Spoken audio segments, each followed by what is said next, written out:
Now, there's no doubt the full-size Range Rover is one of the best SUVs in the world.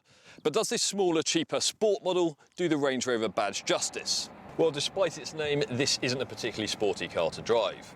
Okay, it's not as unwieldy as a regular Range Rover, but on a winding road like the one we're on now, it feels, well, like you might expect a big 4x4 to feel, fairly big and cumbersome.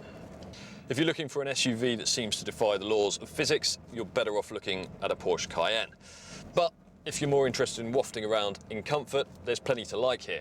Even on the optional 21-inch alloys fitted to this car, the ride is really smooth, and it gets even better on the motorway, where the Range Rover lopes along relaxingly. If you aren't bothered about spending a lot of your time and money at petrol stations, there is a V8 petrol version, but a much more sensible choice is this SD V6 diesel. There are certainly more powerful diesel SUVs available for this sort of money, but few are as smooth or quiet. Fuel economy is by no means awful either. Officially, you should get around 38 mpg.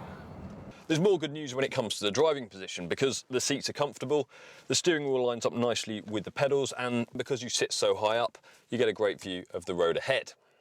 Now, the Range Rover Sport is fairly pricey compared with other large SUVs, but sitting here you really feel as though you're getting your money's worth. Not only does the cabin look really smart, all the bits you touch regularly feel really classy as well. The one disappointment is this touchscreen, which has a rather confusing menu layout and sometimes takes a while to respond when you press it. Now, there isn't quite as much space in the back as there is in some big SUVs, but I'm 6 feet tall and I'd happily sit here on a long journey, especially if the owner had been kind enough to spec this optional rear seat entertainment package. Come around to the boot and not only will you find lots of space, you'll also see there's no lip to get in the way of lifting heavy items in and out. And if you need even more room, these rear seats fold individually and they lock in place to leave a virtually flat load bay.